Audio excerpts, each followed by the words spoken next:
All right, so we're going to go ahead and get up and running and get started with Vue.js first for our comparison project. Now, getting started with Vue.js and installing it is pretty straightforward, and like other JavaScript frameworks, you're able to install it through several different methods. All right, so the first is installing Vue.js with a CDN, which is a content delivery network. This allows you to use the HTML script tag to use Vue within your project, and it's a pretty quick and easy way of getting up and running.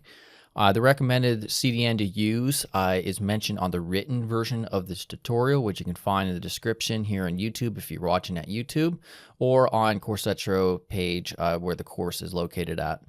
All right, so you can find the exact script source, equals here, as well as the written tutorial. We're not going to use this method though for this course, because we're going to be using Node.js and we can install it. So the other two options are installing Vue.js through npm, which is the Node package manager, and you can install it through the command line. And this is ideal when you have a more robust project or an existing project that you wish to integrate Vue with, as Vue is really just relegated to the Vue. Now you must have Node.js installed along with npm as well.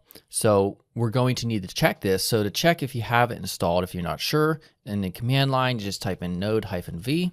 And then also npm-v, and it should spit out version numbers. Now, if not, then you need to install it, and you have to go to nodejs.org right here, downloads, and choose either the Windows or Mac installer.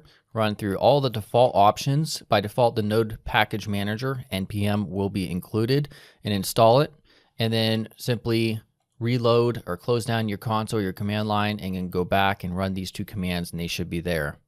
The command to simply run it after you have it installed, which we're not going to actually run it, but I wanted to show you, is npm install Vue, and then save it as in your package.json if you already have your project set up. Now, we're not going to use this method. The third method that we're going to use is installing Vue.js with the Vue command line interface, or CLI.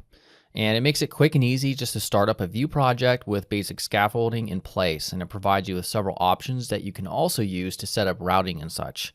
So this is the installation method that I mentioned that we're going to use for our project here. So to get started in the command line, head over to wherever you store your code projects at, and we're going to run npm install global and Vue-CLI. So the package is called Vue-CLI, and we're using the global flag to make sure that we only have to install this once on our machine. So it's going to run through. I'm going to pause it until it's finished. All right, so it's done here. And to access the CLI, all we have to do is just type in Vue. And if you hit enter, it'll give you commands and options. Now, there's not a lot here. So it's fairly straightforward just to get started. So to start a new project, we type in Vue init, and basically this is the command for generating a new project from a template. We're going to specify Webpack, which is a build tool for handling ad sets, and then the project name.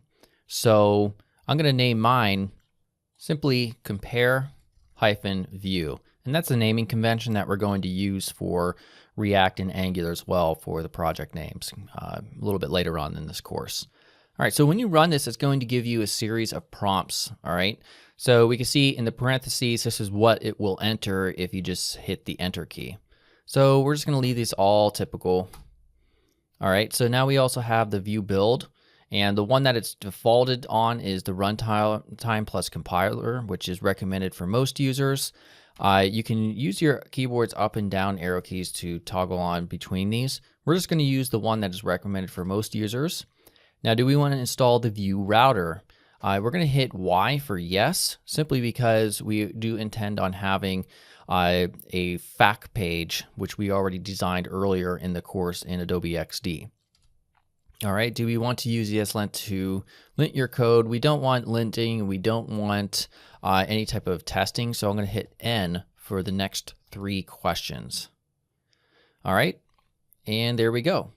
So after that, all we have to do is cd into our new project folder. All right, and we run npm install, as the CLI simply generates our package.json based on our information up here. Then we have to run npm install.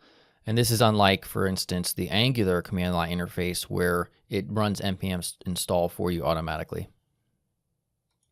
All right, so it is finished. And at that point, your project is ready to go. And we can run another command to actually make the project show up live in the browser.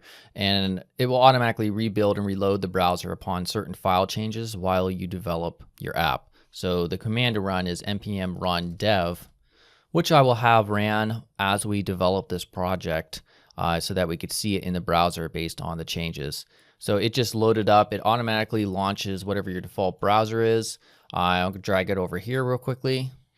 And this is our basic Vue project right here. Awesome. So in the next section, we're going to go ahead and get started and actually begin developing our app based on the mockup that we produced earlier in the course here in Adobe XD.